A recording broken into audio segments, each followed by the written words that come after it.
Hello and welcome.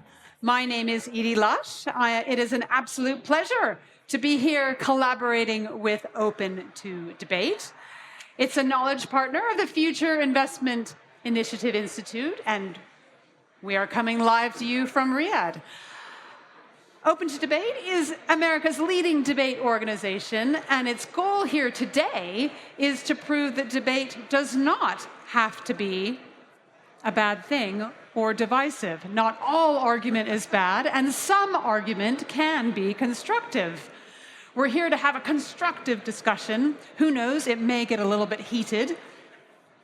We have a format called Unresolved, where our panel will answer yes or no to a series of 3 questions, followed by a conversation on where and why they disagree. So we are recording this session for the Open to Debate podcast and our weekly NPR program, which will be airing nationwide in the United States next month. And today we are going to be talking about artificial intelligence. We'll be teasing out the art in artificial intelligence. Personally, I feel an internal tension as AI creeps and sometimes barges into my job. As a journalist and a host, I spend a lot of time making creative connections between ideas, people, and audiences.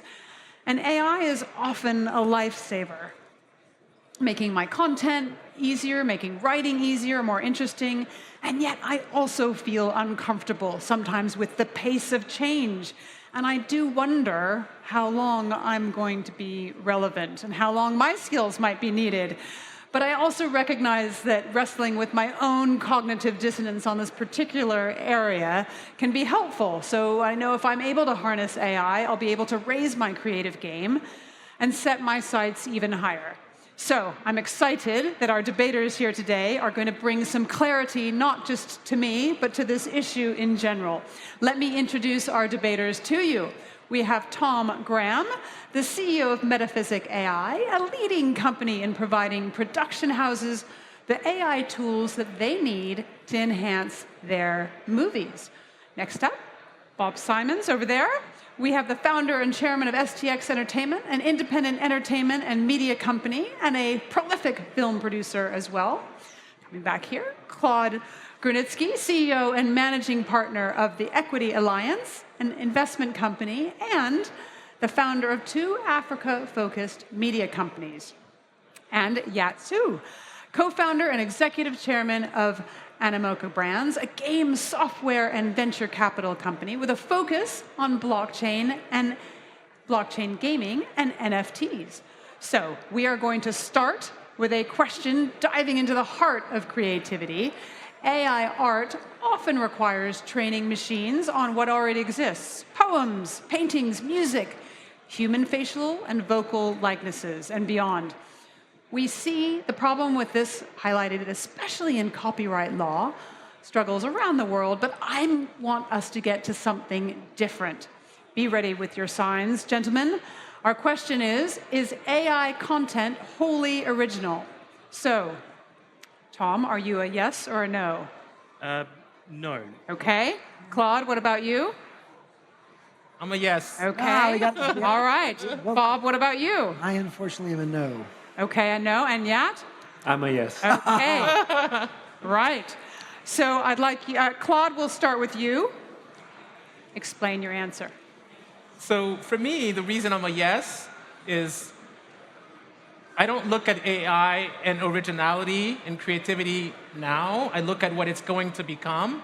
And I feel like these models are evolving so fast that the way that we harness the information that comes out of these large language models is going to lead to such a level of originality and creativity that it's only going to enhance the potential for creative collaboration so that the artist is no longer in a silo, but actually feeding off of the wisdom of crowds. And so the yes is really more looking at the future versus the choice points that we face right now. Okay. Bob, what about you? Why are you a no? So coming from Hollywood, we have this premise that art has a soul. And when I look at what's going on with AI, it's essentially scraping data sources that already exist. Otherwise, you don't have AI. So it's by definition, taking other people's images and thoughts and art and fulfilling a user's request. I'd add to that I come from a very narrow world where when you create content, when you create art, can you protect that with copyright, which right now you can't, Right. because it doesn't have a human behind it. But more importantly, you want the copyright so that you can charge people for it. Because unlike true artists, we make stuff so that we can get paid. And we don't care how many people see it, we care how many people pay to see it. Got it. Okay. Yeah, why are you a yes? Well, I think if you think about what AI can do, AI actually can create entirely new paradigms and new content in areas that we haven't seen before. Like AlphaGo is a good example of that, where it created entirely new Go moves that even the grandmaster at the time didn't have an answer to, right? Before we looked at chess as sort of the pinnacle of AI, but chess is quite deterministic. All the moves can be predicted. But actually, in some ways, the game of Go is a form of inspiration and a kind of creativity that you would normally only expect in humans. And basically to your point, it's also where will it go? Because new content is created through AI, not from human inspiration, that will then actually be the body of work that will come. Basically, AIs are training AIs already, and therefore I do believe that we've seen glimpses today where AI content is wholly original, but in the future, I think a lot more AI content will be very much original. Okay. All right, finally, Tom, what about you? You're a no. So I think I'm a no, but making essentially the same point as yeah. Today we create a lot of content with AI, and behind that is a human making those decisions. It's being used as a tool. It's not generating the art itself. It's not coming up with that original spark of creativity. But I can certainly see in the future moving towards AI models that can do the brain, create the art, as well as, say, the visual elements, the beauty of it, right? Bring those two things together. Today, in all of the things that we do, people are using this AI as tools to enhance their creativity. So that's why I'm a no, but certainly the future, yes. All right, so we're going to move to our discussion section of this particular round. I heard something interesting in all of you, but I heard, Bob, you were nodding when I could hear, when Yat was talking about AI being quite creative around Go. So I wondered if there was something in that might make you change your mind, or did you want to respond? No, I actually agree with what he's saying. I'm coming from a very specific point of view, which is the art being created is it original? Meaning, is it, the way I look at AI right now, maybe in the future it's different, but where it is right now is the data that it's scraping, that's again fulfilling this request, consciously or unconsciously, it's neither. So for me, in art, whatever the form of art is, there's usually an artist struggling with something based on his experience, his unique worldview, his cultural perspective. And I think that's actually a very important part of what drives originality. But again, once AI starts dictating what AI is doing, then it's exactly where, then I'm wrong. Yeah, and maybe if I can respond to that as well. I think the question isn't, is AI content better than human content, for instance, right? Or is AI content sort of an example of AI consciousness? Those are totally different things. So to the question, is AI content original, or can it be original? I think that is a much more clear question in terms of when AI generates content of its own and then it uses that on top. I mean, that's kind of what human inspiration is, right? When you look at a painting, as a human, you're inspired by it. That doesn't mean you're copying it. In your mind, you're not processing it as I want to copy the Mona Lisa and do that. The idea was inspired to create something, and it generated some content. That content generated someone else's content. Over history, there's a sort of tree of inspirations that came out that are technically all original, and I view AI somewhat in the same way. Derivatives are always more interesting than the original. I have to disagree and push back, because I don't think of it in terms of content. To me, when I think of content, it has a bit of a negative connotation. When I think of being on a panel around AI and creativity, I think of Mona Lisa masterpieces.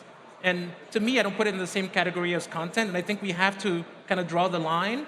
The way that I'm thinking about harnessing the power of AI is, I'm going to give an example of a friend who's one of the greatest figurative painters of our time, Kehinde Wiley.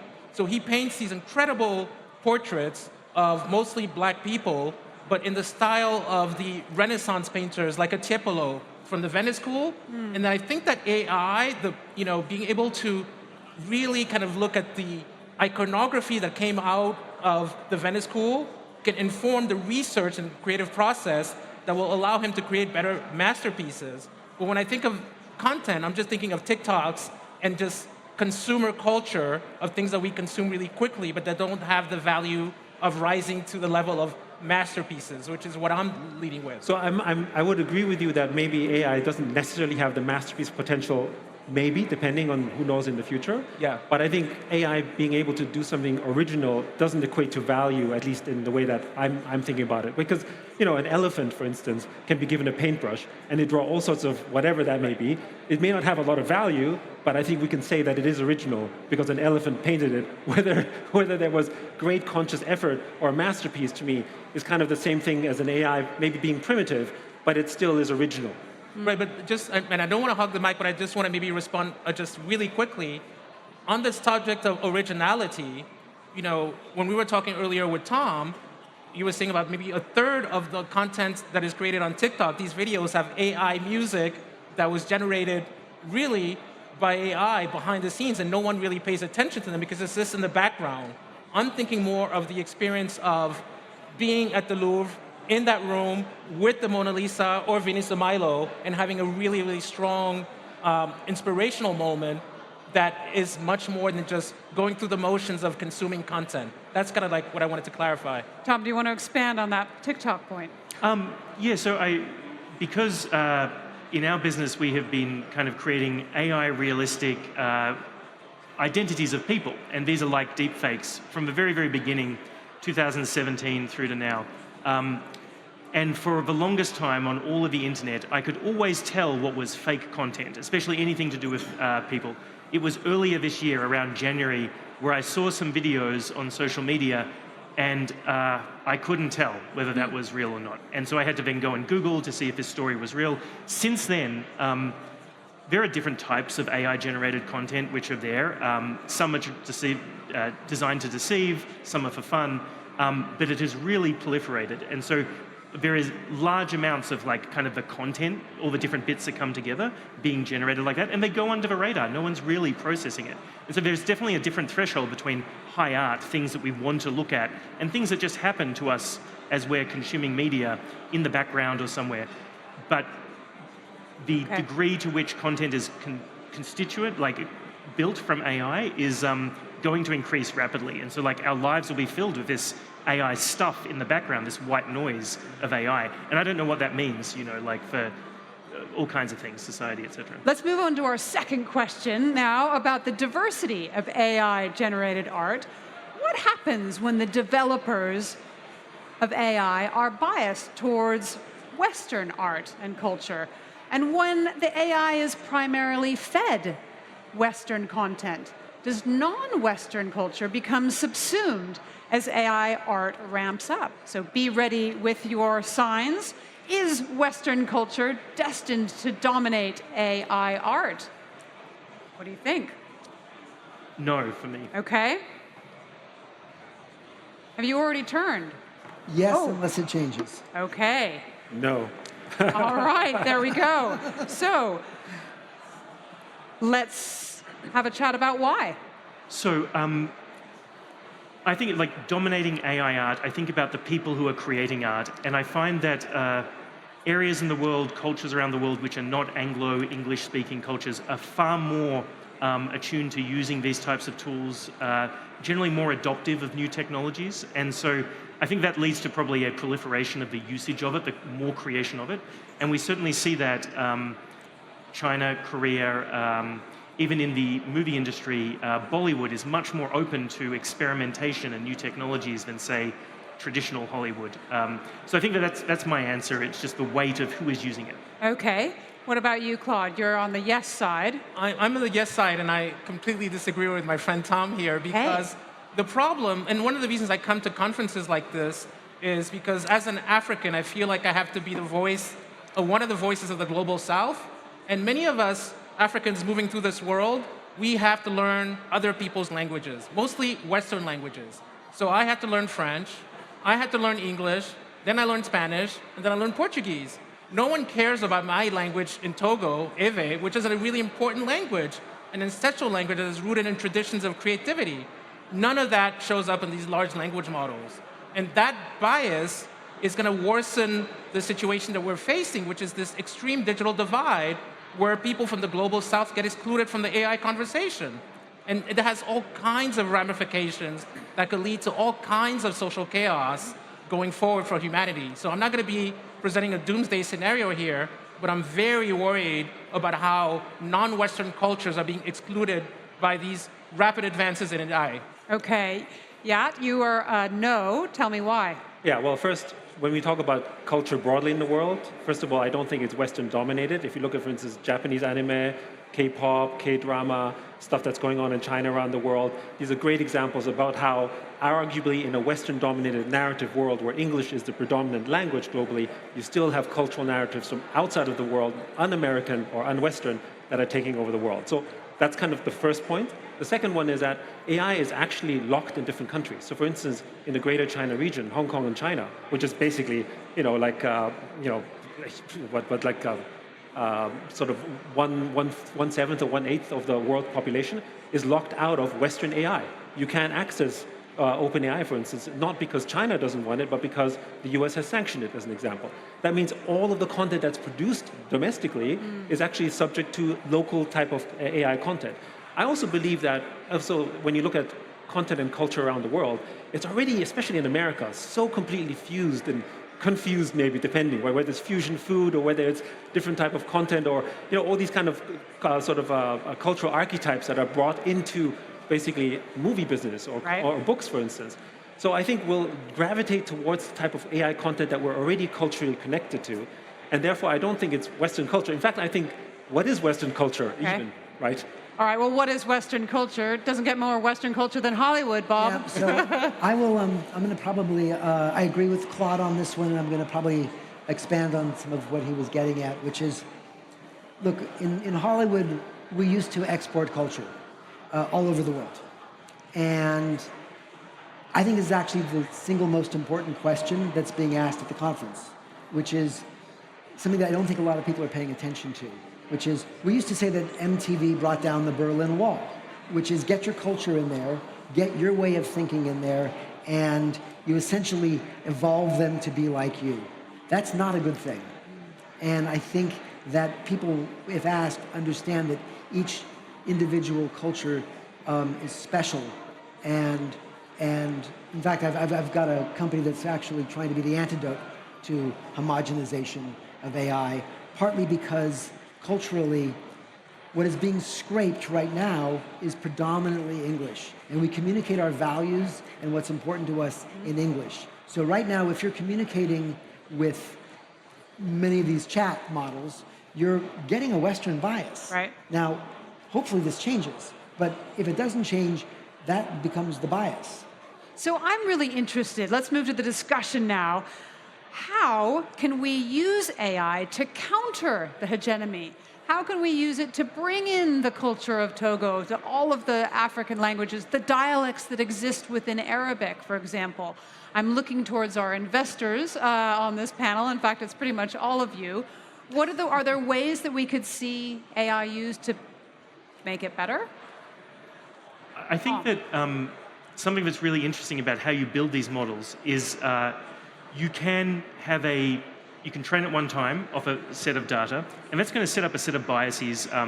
For instance, really interestingly, the original data sets used to train style transfer GANs to create human faces, they skewed in interesting ways. There was basically no one from Africa in there, but if you try to move down to babies, it was Asian babies. And moving up to older people, it was older Asian women, predominated inside these data sets. I didn't know that. No, me neither. Yeah. You can take these data sets, you can train them one time, and then you can continue to train on top of them.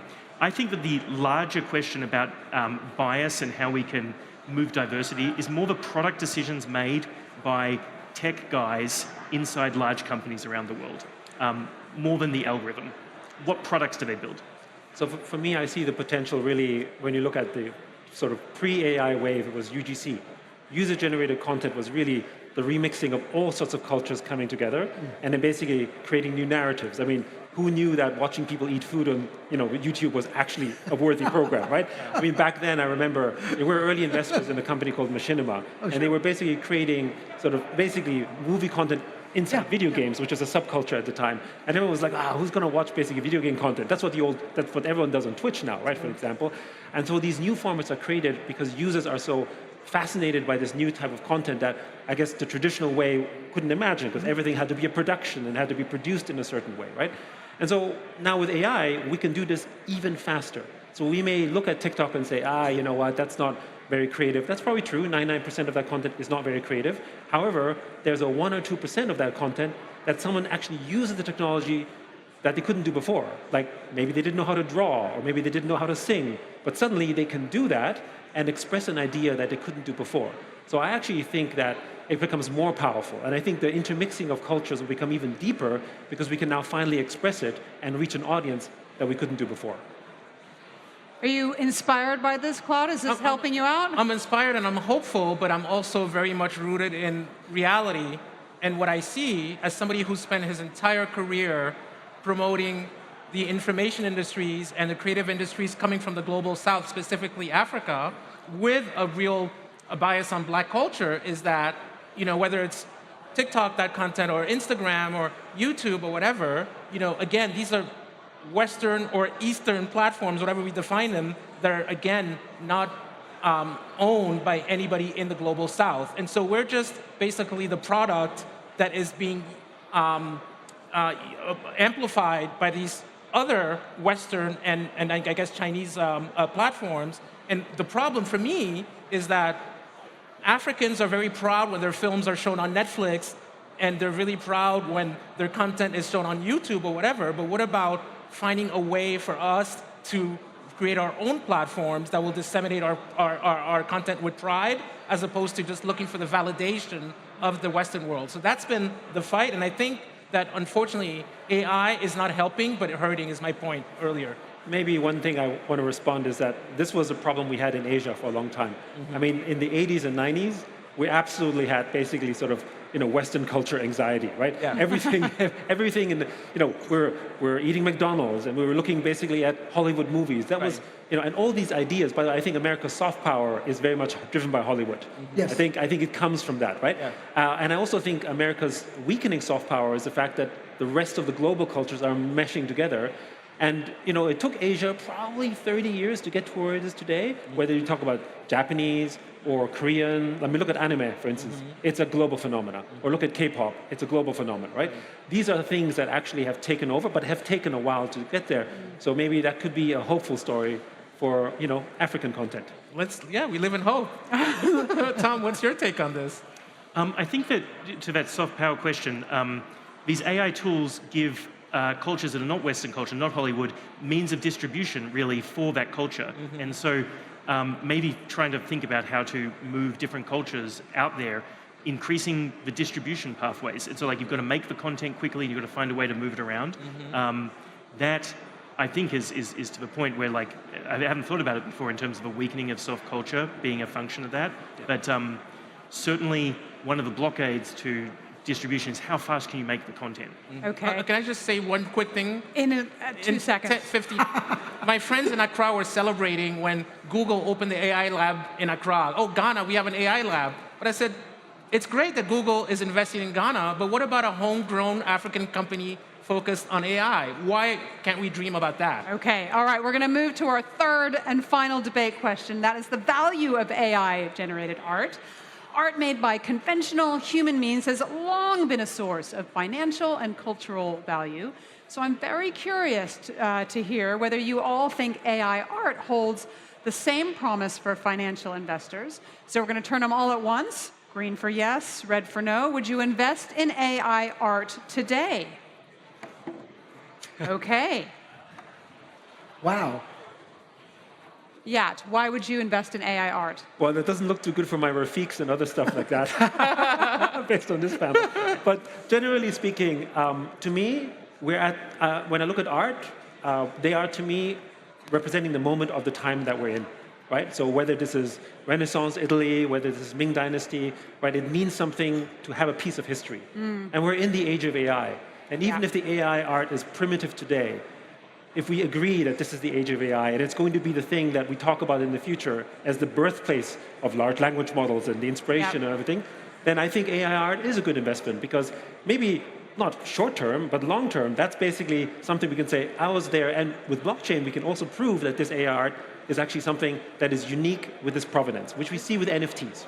All right, you're doing a good job talking your own book. Bob, you're a no. I'm a no only because, again, I hate to be the obvious Hollywood producer, but money clarifies. And our job is to create art that you can sell and make money on. And right now, whatever's being generated can't be copyrighted. So you can't prove a chain of title, which means you can't sell it, which means you can't make money on it. Full stop. My therapist would say it's a very good job to live in the present, so thank you for living in the present. Claude, what about you? So I don't want to live in the present. I only want to think of the future, because I think this present is really scary, and I'm not loving what I see in the present. So if I'm going to be hopeful, the reason I would invest in AI art today is once again looking into the future and thinking and seeing things through the eyes of my son, who's going to turn 7 next week.